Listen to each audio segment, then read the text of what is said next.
Hi everyone, welcome back. മറ്റൊരു വീഡിയോയിലേക്ക് എല്ലാവർക്കും ഒരിക്കൽ കൂടെ സ്വാഗതം.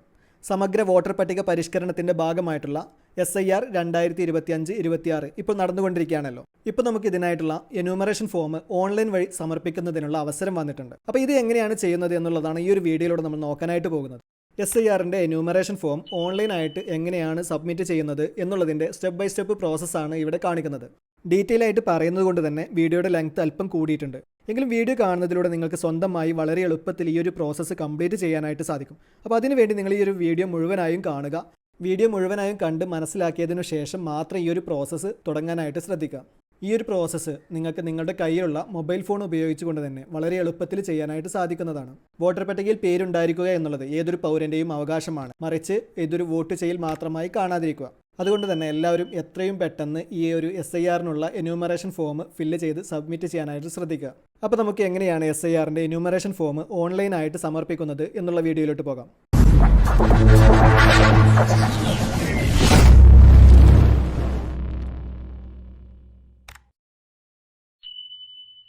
അപ്പോൾ നമ്മൾ ഇതിനു വേണ്ടി ആദ്യമായിട്ട് നമ്മുടെ ഫോണിലുള്ള ബ്രൗസർ നമ്മളൊന്ന് ഓപ്പൺ ചെയ്ത് കൊടുക്കുക. ശേഷം ഇവിടെ സെർച്ച് ബാറിൽ വോട്ടേഴ്സ് സർവീസ് പോർട്ടൽ എന്ന് ടൈപ്പ് ചെയ്ത് ശേഷം ഒന്ന് സെർച്ച് ചെയ്ത് കൊടുക്കാം. ശേഷം നമുക്കിവിടെ സെർച്ച് റിസൾട്ട് ഇതുപോലെ വന്നിട്ടുണ്ടായിരിക്കും. അതിൽ ഒന്നാമത്തേത് ഇലക്ഷൻ കമ്മീഷൻ ഓഫ് ഇന്ത്യ എന്നുള്ളത് നമുക്ക് കാണാം. അപ്പോൾ നമ്മൾ ആ ഒരു ഓപ്ഷനിലൊന്ന് എൻ്റർ ചെയ്ത് കൊടുക്കാം. ശേഷം നമ്മൾ ഇതുപോലെ ഒരു ഇൻ്റർഫേസിലോട്ടായിരിക്കും വന്നിട്ടുണ്ടായിരിക്കുക. ഈ ഒരു സൈറ്റിൻ്റെ ലിങ്ക് ഞാൻ ഈ ഒരു വീഡിയോയുടെ കമൻറ്റ് ബോക്സിൽ കൊടുത്തിട്ടുണ്ട്. അപ്പോൾ നിങ്ങൾക്ക് ഡയറക്റ്റായിട്ട് ആ ഒരു ലിങ്കിൽ എൻ്റർ ചെയ്തുകൊണ്ട് ഈ ഒരു സൈറ്റിലേക്ക് ഡയറക്റ്റ് പ്രവേശിക്കാനായിട്ട് സാധിക്കും. ശേഷം ഇവിടെ താഴോട്ടൊന്ന് സ്ക്രോൾ ചെയ്ത് കൊടുത്തു കഴിഞ്ഞാൽ ഇവിടെ താഴെ സർവീസസ് എന്നുള്ളൊരു ഓപ്ഷൻ നമുക്ക് കാണാൻ പറ്റും. ഇവിടെ നമുക്ക് രണ്ട് ഓപ്ഷൻസ് കാണാം. ഒന്ന് ഫിൽ എന്യൂമറേഷൻ ഫോം എന്നുള്ളതും search your name in last SIR എന്നുള്ളതും. ഇവിടുന്ന് നമുക്ക് നമ്മുടെ പേര് ലാസ്റ്റ് SIRൽ ഉൾപ്പെട്ടിട്ടുണ്ടോ എന്നുള്ളത് ചെക്ക് ചെയ്യാനാണ് രണ്ടാമത്തെ ഓപ്ഷൻ. അപ്പോൾ നമുക്ക് നമ്മുടെ പേര് അതിൽ ഉൾപ്പെട്ടിട്ടുണ്ടോ എന്നുള്ളതൊന്ന് ചെക്ക് ചെയ്ത് നോക്കണം. അപ്പോൾ നമ്മൾ അതിന് വേണ്ടി ഇവിടെ search your name in last SIR എന്നുള്ള ഈ ഒരു ഓപ്ഷനിലൊന്ന് എൻ്റർ ചെയ്ത് കൊടുക്കുക. ശേഷം നമ്മൾ ഇതുപോലെ ഒരു ഇൻ്റർഫേസിലോട്ട് വന്നിട്ടുണ്ടായിരിക്കും. ഇവിടെ സ്റ്റേറ്റ് സെലക്ട് ചെയ്ത് കൊടുക്കണം. അപ്പോൾ അവിടെ ആരോഗ്യം ഉപയോഗിച്ചുകൊണ്ട് അതിൽ നിന്ന് നമ്മൾ നമ്മുടെ സ്റ്റേറ്റ് കേരളം എന്നുള്ളത് സെലക്ട് ചെയ്ത് കൊടുക്കാം.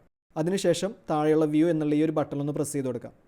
ശേഷം നമ്മൾ ഇതുപോലെ ഒരു ഇൻ്റർഫേസിലോട്ടായിരിക്കും വന്നിട്ടുണ്ടായിരിക്കുക. ഇവിടെ ഡിസ്ട്രിക്ട് എന്നുള്ളതിൽ നിന്ന് ആരോഗ്യം ഉപയോഗിച്ചുകൊണ്ട് നമ്മുടെ ഡിസ്ട്രിക്ട് ഏതാണ് എന്നുള്ളത് നിങ്ങൾ സെലക്ട് ചെയ്ത് കൊടുക്കാം. അതിനുശേഷം ഇവിടെ താഴെ നിയോജക മണ്ഡലം സെലക്ട് ചെയ്ത് കൊടുക്കാം. ഇവിടെ നിയോജക മണ്ഡലം സെലക്ട് ചെയ്യുന്നത് 2002 നിയോജക മണ്ഡലമാണ് നമ്മൾ സെലക്ട് ചെയ്ത് കൊടുക്കേണ്ടത്. ഇപ്പോൾ പുതിയത് മാറിയിട്ടുണ്ടാവും. അപ്പോൾ നമ്മൾ പഴയ നിയോജക മണ്ഡലം സെലക്ട് ചെയ്ത് കൊടുക്കാൻ പ്രത്യേകം ശ്രദ്ധിക്കുക. അപ്പോൾ പഴയ നിയോജക മണ്ഡലം ഏതാണെന്ന് അറിയാത്തവരുണ്ടെങ്കിൽ അതുപോലെ തന്നെ ബൂത്ത് നമ്പറും വേണം. അപ്പോൾ അതായത് ബൂത്ത് നെയിം അറിയാത്തവരാണെങ്കിൽ ഇത് രണ്ടും BLOനെ സമീപിച്ചുകൊണ്ട് ആ ഒരു ഡീറ്റെയിൽസ് ആദ്യം നിങ്ങൾ കളക്ട് ചെയ്ത് വെക്കണം. അപ്പോൾ ഞാനിവിടെ എൻ്റെ പഴയ നിയോജക മണ്ഡലം വരുന്നത് പെരിന്തൽമണ്ണയാണ്. അപ്പോൾ അത് സെലക്ട് ചെയ്ത് കൊടുത്തിട്ടുണ്ട്. അതിനുശേഷം ബൂത്ത് നെയിം എന്നുള്ളതിൽ നിന്ന് ആരോഗ്യം ഉപയോഗിച്ചുകൊണ്ട് അതുപോലെ അന്നത്തെ ബൂത്ത് ഏതായിരുന്നു എന്നുള്ള ആ ഒരു ബൂത്ത് നെയിമും കൂടെ നമ്മളിവിടെ നിന്ന് സെലക്ട് ചെയ്ത് കൊടുക്കാം. അതുപോലെ തന്നെ ഞാനിവിടെ ബൂത്ത് നെയിം സെലക്ട് ചെയ്ത് കൊടുത്തിട്ടുണ്ട്. അതിനുശേഷം താഴെ വോട്ടർ നെയിം എന്നുള്ള ഭാഗത്ത് വോട്ടർ നെയിം ഒന്ന് എൻ്റർ ചെയ്ത് കൊടുക്കുക. മലയാളത്തിലാണ് ടൈപ്പ് ചെയ്ത് കൊടുക്കേണ്ടത്, അത് പ്രത്യേകം ശ്രദ്ധിക്കുക. അതിനുശേഷം ഇവിടെ താഴെയുള്ള സെർച്ച് എന്നുള്ള ഈ ഒരു ബട്ടണൊന്ന് പ്രസ് ചെയ്ത് കൊടുക്കുക. സെർച്ചിങ് കംപ്ലീറ്റ് ആകുന്നവരെ ഒന്ന് വെയിറ്റ് ചെയ്ത് കൊടുക്കുക. ഇനി നിങ്ങളുടെ പേര് ഉൾപ്പെട്ടിട്ടില്ലാത്തവരാണെങ്കിൽ അപ്പോൾ അവരുടെ ബന്ധുവിൻ്റെ പേരാണ് സെർച്ച് ചെയ്ത് കണ്ടെത്തി വെക്കേണ്ടത് ആദ്യം. അപ്പോൾ നിങ്ങളുടെ പേര് മുമ്പില്ലാത്തവർ അവരുടെ ബന്ധുവിൻ്റെ, അതായത് അച്ഛൻ്റെയോ അമ്മയുടെയോ സഹോദരങ്ങളുടെയോ പേര് ഇതുപോലെ സെർച്ച് ചെയ്ത് കണ്ടെത്തി വെക്കണം. അപ്പോൾ നമ്മുടെ സെർച്ച് റിസൾട്ട് ഇവിടെ വന്നിട്ടുണ്ട്. അപ്പോൾ നമ്മളൊന്ന് താഴോട്ട് സ്ക്രോൾ ചെയ്ത് കൊടുത്തു കഴിഞ്ഞാൽ നമ്മൾ എൻ്റർ ചെയ്ത് കൊടുത്ത ആ ഒരു പേരിന് മാച്ചിങ് ആയിട്ടുള്ള പേരുകളൊക്കെ നമുക്കിതുപോലെ വന്നത് കാണാം. അപ്പോൾ ആ ഒരു ലിസ്റ്റിൽ ഉൾപ്പെട്ടുള്ള നമ്മുടെ ഡീറ്റെയിൽസ് വെച്ചിട്ട് നമ്മൾ നമ്മുടെ പേര് ഏതാണെന്നുള്ളത് കണ്ടെത്തി വെക്കുക. അതുപോലെ തന്നെ പഴയ ലിസ്റ്റിൽ പേരില്ലാത്തവർ അവരുടെ ബന്ധുവിൻ്റെ പേരാണ് സെലക്ട് ചെയ്ത് വെക്കേണ്ടത്. അതിൽ നിന്ന് അവരുടെ ബന്ധുവിൻ്റെ പാർട്ട് സീരിയൽ നമ്പർ എന്നുള്ള ഈ ഒരു നമ്പർ നമ്മളൊന്ന് നോട്ട് ചെയ്ത് വെക്കണം. ഇത് നമുക്ക് ഫില്ല് ചെയ്യുന്ന സമയത്ത് ആവശ്യമുള്ളതാണ്. ശേഷം നമ്മൾ ആ ഒരു വിൻഡോ ക്ലോസ് ചെയ്തുകൊണ്ട് വീണ്ടും ഈ ഒരു ഹോം പേജിലോട്ട് തന്നെ വരണം. ഇവിടെ സർവീസസ് എന്നുള്ള ഭാഗത്തേക്ക് വീണ്ടും വന്നതിന് ശേഷം ഇനി അടുത്തത് നമ്മൾ ഫിൽ എന്യൂമറേഷൻ ഫോം എന്നുള്ള ഓപ്ഷനിലൊന്ന് എൻ്റർ ചെയ്ത് കൊടുക്കുക. അപ്പോൾ നമ്മുടെ എന്യൂമറേഷൻ ഫോം ഫില്ല് ചെയ്യുന്നതിന് വേണ്ടി ആ ഒരു ഓപ്ഷനിലൊന്ന് എൻ്റർ ചെയ്ത് കൊടുക്കുകയാണ് വേണ്ടത്. ശേഷം നമ്മൾ ഇതുപോലെ ഒരു ഇൻ്റർഫേസിലോട്ടായിരിക്കും വന്നിട്ടുണ്ടായിരിക്കുക. ഇവിടെ ലോഗിൻ ചെയ്യാനുള്ള ഓപ്ഷനാണ് വന്നിട്ടുള്ളത്. അപ്പോൾ നിങ്ങൾ ആദ്യമായിട്ട് യൂസ് ചെയ്യുന്നവരാണെന്നുണ്ടെങ്കിൽ ഇവിടെ സൈനപ്പ് എന്നുള്ള ഈ ഒരു ഓപ്ഷനിലൊന്ന് എൻ്റർ ചെയ്ത് കൊടുത്താൽ നമുക്ക് സൈനപ്പ് ചെയ്യാനുള്ള ഒരു വിൻഡോ വരും ഇതുപോലെ. ഇവിടെ ഇന്ത്യൻ റെസിഡൻറ്റ് എലക്ടർ എന്നുള്ളത് കാണാം. അതിന് താഴെയായിട്ട് മൊബൈൽ നമ്പർ എന്നുള്ള ഭാഗമുണ്ട്. ആ ഒരു ഭാഗത്ത് നിങ്ങളുടെ മൊബൈൽ നമ്പർ നിങ്ങളൊന്ന് എൻ്റർ ചെയ്ത് കൊടുക്കുക. അതിനുശേഷം താഴെ ഇമെയിൽ അഡ്രസ്സ് ഓപ്ഷനിലാണ്, അത് എൻ്റർ ചെയ്യണമെന്നില്ല. അതിന് താഴെ ഒരു ക്യാപ്ച കോഡ് കൊടുത്തിട്ടുണ്ട്. അത് അതിന് താഴെയുള്ള ആ ഒരു കോളത്തിലൊന്ന് എൻ്റർ ചെയ്ത് കൊടുക്കുക. ശേഷം ഒരു താഴെയുള്ള കണ്ടിന്യൂ എന്നുള്ള ആ ഒരു ബട്ടണൊന്ന് പ്രസ് ചെയ്തുകൊണ്ട് നിങ്ങൾക്ക് ആ ഒരു രജിസ്ട്രേഷൻ പ്രോസസ്സ് കംപ്ലീറ്റ് ചെയ്യാവുന്നതാണ്. ഞാനിവിടെ മുമ്പ് രജിസ്റ്റർ ചെയ്തതുകൊണ്ട് എനിക്ക് മുന്നോട്ട് പോകാൻ കഴിയില്ല. യൂസർ നിലവിലുണ്ട്, പഴയ ഡീറ്റെയിൽസ് വെച്ച് ലോഗിൻ ചെയ്യാനാണ് പറയുന്നത്. അപ്പോൾ ഞാനിവിടെ ലോഗിൻ ചെയ്യുന്നതിന് വേണ്ടി ലോഗിൻ എന്നുള്ള ഈ ഒരു ഓപ്ഷനിലൊന്ന് എൻ്റർ ചെയ്ത് കൊടുക്കുക. ശേഷം നമുക്ക് ലോഗിൻ ചെയ്യാനുള്ള ഒരു ഇൻ്റർഫേസ് ആയിട്ട് വരുന്നതാണ്. ഇവിടെ രജിസ്റ്റേർഡ് മൊബൈൽ നമ്പർ എന്നുള്ള ഭാഗത്ത് നിങ്ങളുടെ രജിസ്റ്റർ ചെയ്തിട്ടുണ്ടായിരുന്ന ആ ഒരു മൊബൈൽ നമ്പർ നിങ്ങൾ അവിടെ നിന്ന് എൻ്റർ ചെയ്ത് കൊടുക്കുക. അതിനുശേഷം താഴെയായിട്ടൊരു ക്യാപ്ച കോഡ് കൊടുത്തിട്ടുണ്ട്, അതിന് താഴെയുള്ള ആ ഒരു കോളത്തിൽ കറക്റ്റായിട്ടൊന്ന് എൻ്റർ ചെയ്ത് കൊടുക്കുക. അതിനുശേഷം താഴെയുള്ള റിക്വസ്റ്റ് OTP എന്നുള്ള ഈ ഒരു ബട്ടൺ ഒന്ന് പ്രസ് ചെയ്ത് കൊടുക്കുക. ശേഷം ഇവിടെ നിങ്ങളുടെ മൊബൈൽ നമ്പറിലേക്ക് വന്നിട്ടുള്ള ഒരു 6 അക്ക OTP നമ്പർ ഇവിടെ കറക്റ്റായിട്ടൊന്ന് എൻ്റർ ചെയ്ത് കൊടുക്കുക. അതിനുശേഷം താഴെയുള്ള വെരിഫൈ ആൻഡ് ലോഗിൻ എന്നുള്ള ഈ ഒരു ബട്ടൺ ഒന്ന് പ്രസ് ചെയ്ത് കൊടുക്കുക. നമ്മൾ ലോഗിൻ ആയി കഴിയുന്നതോടുകൂടെ വീണ്ടും നമ്മൾ ആ ഒരു മെയിൻ ഇൻ്റർഫേസിലോട്ടായിരിക്കും ഇതുപോലെ വന്നിട്ടുണ്ടായിരിക്കുക. ഇവിടുന്ന് നേരത്തെ പോലെ തന്നെ നമ്മൾ വീണ്ടും താഴോട്ട് സ്ക്രോൾ ചെയ്ത് കൊടുത്ത് സർവീസസ് എന്നുള്ള ഭാഗത്തിൽ നമ്മൾ ഫിൽ എന്യൂമറേഷൻ ഫോം എന്നുള്ളത് ഒരിക്കൽ കൂടെ ഒന്ന് സെലക്ട് ചെയ്ത് കൊടുക്കുക. അതിനുശേഷം ഇവിടെ താഴെ സെലക്ട് സ്റ്റേറ്റ് എന്നുള്ളതിൽ നമ്മുടെ സ്റ്റേറ്റ് കേരള എന്നുള്ളത് ഒന്ന് സെലക്ട് ചെയ്ത് കൊടുക്കുക. ശേഷം താഴെ എൻ്റർ എപ്പിക് നമ്പർ എന്നുള്ളത് വന്നിട്ടുണ്ട്. അവിടെ എപ്പിക് നമ്പർ എന്ന് പറയുന്നത് നിങ്ങളുടെ ID കാർഡ് നമ്പറാണ്. അപ്പോൾ ആ ഒരു ID കാർഡ് നമ്പർ നിങ്ങൾ അവിടെ നിന്ന് എൻ്റർ ചെയ്ത് കൊടുക്കുക. അതിനുശേഷം താഴെയുള്ള സെർച്ച് എന്നുള്ള ഈ ഒരു ബട്ടൺ ഒന്ന് പ്രസ് ചെയ്ത് കൊടുക്കുക. ഇപ്പോൾ ഇവിടെ നമ്മുടെ സെർച്ച് റിസൾട്ട് വന്നിട്ടുണ്ട് നമുക്കിതുപോലെ. അപ്പോൾ നിങ്ങളുടെ ഡീറ്റെയിൽസ് തന്നെ എല്ലാം നോക്കിയിട്ടൊന്ന് ഉറപ്പ് വരുത്തുക. ശേഷം ഒന്ന് താഴോട്ട് സ്ക്രോൾ ചെയ്ത് കൊടുക്കുക. ഇവിടെ നമ്മൾ പ്രത്യേകം ശ്രദ്ധിക്കേണ്ട ഒരു കാര്യം, നിങ്ങളുടെ വോട്ടർ ID കാർഡിലെ പേരും അതുപോലെ തന്നെ ആധാർ കാർഡിലുള്ള പേരും കൃത്യമായിരിക്കണം. കറക്റ്റായിട്ട് ഒരേപോലെ പേരുള്ളവർക്ക് മാത്രമാണ് ഇത്തരത്തിൽ ഓൺലൈനായിട്ട് ചെയ്യാനായിട്ട് സാധിക്കുകയുള്ളൂ. ഇനി അഥവാ നിങ്ങളുടെ പേര് സെയിം അല്ല എങ്കിൽ നിങ്ങളുടെ BLOയെ കോൺടാക്റ്റ് ചെയ്യാനാണ് അവിടെ പറയുന്നത്. നിങ്ങളുടെ BLOയുടെ ഡീറ്റെയിൽസ് അവിടെ കൊടുത്തിട്ടുണ്ടായിരിക്കും. അപ്പോൾ ആ ഒരു ഡീറ്റെയിൽസ് വെച്ച് നിങ്ങളുടെ BLOയെ നിങ്ങൾക്ക് കോൺടാക്റ്റ് ചെയ്യാവുന്നതാണ്. അതിനുശേഷം ഇവിടെ താഴെയുള്ള മൊബൈൽ നമ്പർ എന്നുള്ള ഭാഗത്ത് നിങ്ങളുടെ 10 അക്ക മൊബൈൽ നമ്പർ ഒന്ന് എൻ്റർ ചെയ്ത് കൊടുക്കുക. ഇവിടെ മൊബൈൽ നമ്പർ എൻ്റർ ചെയ്ത് കൊടുക്കേണ്ടത് വോട്ടർ ID കാർഡിൽ കൊടുത്തിട്ടുണ്ടായിരുന്ന ആ ഒരു മൊബൈൽ നമ്പറാണ് നമ്മളിവിടെ എൻ്റർ ചെയ്ത് നൽകേണ്ടത്. ഇനി അഥവാ ആ ഒരു മൊബൈൽ നമ്പർ കയ്യിലില്ലാത്തവരാണെങ്കിൽ അവർക്ക് ഇവിടെ താഴെയുള്ള ക്ലിക്ക് ഹിയർ എന്നുള്ള ഒരു ഓപ്ഷനിൽ കൊടുത്തുകൊണ്ട് നിങ്ങളുടെ മൊബൈൽ നമ്പർ അപ്ഡേറ്റ് ചെയ്യാനായിട്ട് സാധിക്കും. അത് എങ്ങനെയാണ് ചെയ്യുന്നത് എന്നുള്ളത് ഞാൻ അടുത്തൊരു വീഡിയോ ആയിട്ട് ചെയ്യാം. വീഡിയോയുടെ ലെങ്ത്ത് ഒത്തിരി കൂടി പോകും എന്നുള്ളതുകൊണ്ട് ഇവിടെ ചെയ്യുന്നില്ല. അപ്പോൾ നമ്മുടെ മൊബൈൽ നമ്പറിലേക്ക് വന്നിട്ടുള്ള ആ ഒരു OTP കോഡ് എൻ്റർ OTP എന്നുള്ള ആ ഒരു ഭാഗത്ത് നമ്മളൊന്ന് എൻ്റർ ചെയ്ത് കൊടുക്കുക. ശേഷം താഴെയുള്ള വെരിഫൈ OTP എന്നുള്ള ഈ ഒരു ബട്ടൺ ഒന്ന് പ്രസ് ചെയ്ത് കൊടുക്കുക. ശേഷം താഴെയുള്ള സെലക്ട് 1 കാറ്റഗറി എന്നുള്ളതിൽ 3 പ്രധാനപ്പെട്ട ഓപ്ഷൻസ് ആണുള്ളത്. അതിൽ ഒന്നാമത്തേത് my name exist in electoral role of last SIR എന്നുള്ളതാണ്. അതായത് 2022 SIRൽ എൻ്റെ പേര് ഉൾപ്പെട്ടിട്ടുണ്ട് എന്നുള്ളതാണ്. അപ്പോൾ നിങ്ങളുടെ പേര് അതിൽ ഉൾപ്പെട്ടിട്ടുള്ളവരാണെങ്കിൽ ആ ഒരു ഓപ്ഷനാണ് സെലക്ട് ചെയ്ത് കൊടുക്കേണ്ടത്. ഇവിടെ എൻ്റെ കേസിൽ ആ ഒരു ഓപ്ഷൻ ഹൈഡാണ്. ഞാൻ 38 വയസ്സിന് താഴെയാണ്. ആയതുകൊണ്ട് തന്നെ ആ ഒരു ഓപ്ഷൻ സെലക്ട് ചെയ്യാൻ കഴിയില്ല എന്നുള്ളതാണ് അവിടെ വാണിംഗ് വന്നിട്ടുള്ളത്. അടുത്ത ഓപ്ഷനായിട്ട് വരുന്നത് എൻ്റെ പാരൻസിൻ്റെ പേര് father, mother, grand father, grand mother ഇത്രേ വന്നിട്ടുള്ളൂ, തുടങ്ങിയവരുടെ പേര് ഉൾപ്പെട്ടിട്ടുണ്ട് എന്നുള്ളതാണ്. അപ്പോൾ സ്വന്തം പേര് ഉൾപ്പെട്ടില്ലാത്തവരുടെ പാരൻസിൻ്റെ പേര് ഉൾപ്പെട്ടിട്ടുള്ളവർ ഈ ഓപ്ഷനാണ് സെലക്ട് ചെയ്ത് കൊടുക്കേണ്ടത്.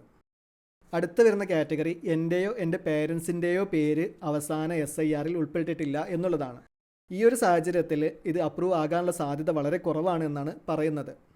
അപ്പോൾ നിങ്ങൾ ഇതിൽ നിന്നൊരു കാറ്റഗറി സെലക്ട് ചെയ്ത് കൊടുക്കണം. അപ്പോൾ ഞാനിവിടെ രണ്ടാമത്തെ കാറ്റഗറിയാണ് സെലക്ട് ചെയ്ത് കൊടുത്തിട്ടുള്ളത്. ശേഷം താഴോട്ടൊന്ന് സ്ക്രോൾ ചെയ്ത് കൊടുക്കുക. ഇവിടെ ഡീറ്റെയിൽസ് എന്നുള്ള ഭാഗത്ത് അവസാന SIRലെ ഡീറ്റെയിൽസുകളാണ് എൻ്റർ ചെയ്ത് കൊടുക്കേണ്ടത്. അപ്പോൾ സ്വന്തം പേര് ഉൾപ്പെട്ടിട്ടുള്ളവർ അവരുടെ ഡീറ്റെയിൽസ്, ബന്ധുവിൻ്റെ പേര് ഉൾപ്പെട്ടിട്ടുള്ളവർ ആ ഒരു ഡീറ്റെയിൽസാണ് എൻ്റർ ചെയ്ത് കൊടുക്കേണ്ടത്. അപ്പോൾ ഡീറ്റെയിൽസ് എന്നുള്ളതിൽ ആദ്യം കൊടുത്തിട്ടുള്ളത് സ്റ്റേറ്റ് എന്നുള്ളതാണ്. അപ്പോൾ ഒന്നാമത്തെ ഓപ്ഷനിൽ സ്റ്റേറ്റ് എന്നുള്ളത് ആരോഗ്യം ഉപയോഗിച്ചുകൊണ്ടൊന്ന് സെലക്ട് ചെയ്ത് കൊടുക്കുക. അടുത്ത ഓപ്ഷൻ വരുന്നത് നിയോജക മണ്ഡലം സെലക്ട് ചെയ്ത് കൊടുക്കാനാണ്.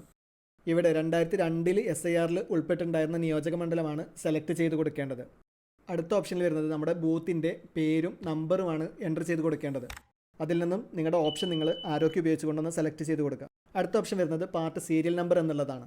ഇവിടെ നമ്മൾ നേരത്തെ നോട്ട് ചെയ്ത് വെച്ചിട്ടുണ്ടായിരുന്ന ആ ഒരു സീരിയൽ നമ്പറാണ് നമ്മൾ എൻ്റർ ചെയ്ത് കൊടുക്കേണ്ടത്. അടുത്ത ഓപ്ഷൻ വരുന്നത് മുകളിൽ കൊടുത്തിട്ടുള്ള ബന്ധവുമായിട്ടുള്ള റിലേഷൻ എന്താണ് എന്നുള്ളതാണ്. അവിടെ നിന്ന് ആരോഗ്യം ഉപയോഗിച്ചുകൊണ്ട് അതിൽ നിന്നുള്ള ഓപ്ഷൻ നിങ്ങളൊന്ന് സെലക്ട് ചെയ്ത് കൊടുക്കുക. ശേഷം താഴെയുള്ള സെർച്ച് ബട്ടണിലൊന്ന് പ്രസ് ചെയ്ത് കൊടുക്കുക. അപ്പോൾ നമുക്ക് സെർച്ച് റിസൾട്ട് ഇവിടെ വന്നിട്ടുണ്ട് താഴെ. അതിന് താഴെയായിട്ടൊരു കൺസെൻറ്റ് കൊടുത്തിട്ടുണ്ട്. മുകളിൽ കൊടുത്തിരിക്കുന്ന ഡീറ്റെയിൽസ് പ്രകാരം 2002 കേരളത്തിലെ വോട്ടർ പട്ടികയിൽ എൻ്റെ ബന്ധുവിൻ്റെ പേര് നിലവിലുണ്ട് എന്നുള്ളതാണ്. അപ്പോൾ ആ ചെക്ക് ബോക്സിലൊന്ന് ടിക്ക് ചെയ്ത് കൊടുക്കുക. ശേഷം താഴെയുള്ള കണ്ടിന്യൂ എന്നുള്ള ബട്ടണിലൊന്ന് പ്രസ് ചെയ്ത് കൊടുക്കുക.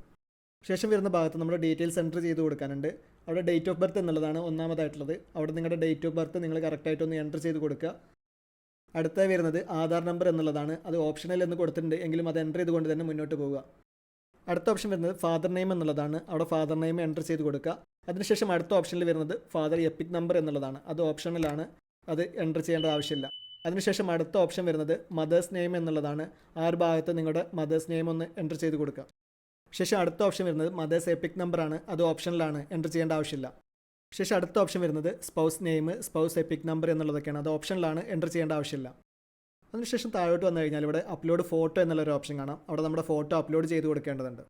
ഇവിടെ ഫോട്ടോ അപ്ലോഡ് ചെയ്യേണ്ടത് JPEG, JPG, PNG തുടങ്ങിയ ഫോർമാറ്റ് മാത്രമേ സപ്പോർട്ട് ചെയ്യുള്ളൂ. അതുപോലെ 2 MB മാക്സിമം സൈസ് പാടുള്ളൂ എന്നുള്ളതുണ്ട്.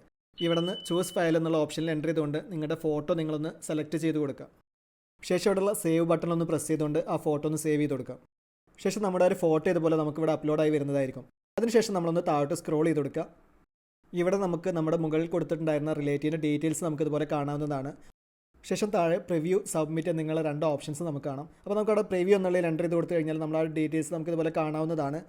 ശേഷം അതൊന്ന് ക്ലോസ് ചെയ്ത് കൊടുക്കുക. അതിനുശേഷം അടുത്ത ഓപ്ഷൻ സബ്മിറ്റ് എന്നുള്ളതിലൊന്ന് പ്രസ് ചെയ്ത് കൊടുക്കുക. ശേഷം നമ്മൾ ഇ സൈൻ ചെയ്യുന്ന പേജിലോട്ട് വരുന്നതായിരിക്കും. അതുവരെ ഒന്ന് വെയിറ്റ് ചെയ്ത് കൊടുക്കുക. അപ്പോൾ നമ്മുടെ ഇ സൈൻ ചെയ്യാനുള്ള പേജ് ഓപ്പണായി വന്നിട്ടുണ്ട്. ഇവിടെ ആധാർ നമ്പർ എന്നുള്ളതാണ് ഒന്നാമത്തെ ഓപ്ഷനായിട്ട് എൻ്റർ ചെയ്ത് കൊടുക്കേണ്ടത്. ആ ഒരു ഭാഗത്ത് നമ്മുടെ ആധാർ കാർഡ് നമ്പർ നമ്മളൊന്ന് എൻ്റർ ചെയ്ത് കൊടുക്കുക. ശേഷം ഇവിടെയുള്ള ഗെറ്റ് OTP എന്നുള്ള ഈ ഒരു ബട്ടണിലൊന്ന് പ്രസ് ചെയ്ത് കൊടുക്കുക. അപ്പോൾ നമ്മുടെ മൊബൈൽ നമ്പറിലേക്ക് നമുക്കൊരു OTP SMS ആയി വരുന്നതായിരിക്കും. അപ്പോൾ ആ നമ്മുടെ മൊബൈൽ നമ്പറിലേക്ക് വന്നിട്ടുള്ള ആ ഒരു OTP കോഡ് എൻ്റെ ഒരു ആധാർ OTP എന്നുള്ള ആ ഒരു ഭാഗത്ത് നമ്മളൊന്ന് എൻ്റർ ചെയ്ത് കൊടുക്കുക. അതിനുശേഷം ഇവിടെ താഴെയുള്ള ചെക്ക് ബോക്സിൽ ഒന്ന് ടിക്ക് ചെയ്ത് കൊടുക്കുക. ഇവിടെ നിങ്ങൾ പ്രത്യേക ഒരു കാര്യം ശ്രദ്ധിക്കേണ്ടതുണ്ട്.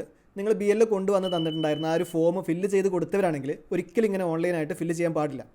അപ്പോൾ പിന്നീട് നിങ്ങൾ ഇങ്ങനെ എൻട്രി ചെയ്ത് കൊടുക്കുകയാണെങ്കിൽ അത് ഡബിൾ എൻട്രിക്ക് കാരണമാവുകയുള്ളൂ. അപ്പോൾ ആ ഒരു കാര്യം നിങ്ങൾ പ്രത്യേകം ശ്രദ്ധിക്കേണ്ടതുണ്ട്. അതിനുശേഷം താഴെയുള്ള സബ്മിറ്റ് എന്നുള്ള ഈ ഒരു ബട്ടണിലൊന്ന് പ്രസ് ചെയ്ത് കൊടുക്കുക. അത് കംപ്ലീറ്റ് ആകുന്നവരെ ഒന്ന് വെയിറ്റ് ചെയ്ത് കൊടുക്കുക. ഇപ്പോൾ നമ്മുടെ എന്യൂമറേഷൻ ഫോം നമ്മൾ സക്സസ്ഫുള്ളി സബ്മിറ്റ് ചെയ്ത് കഴിഞ്ഞിട്ടുണ്ട്.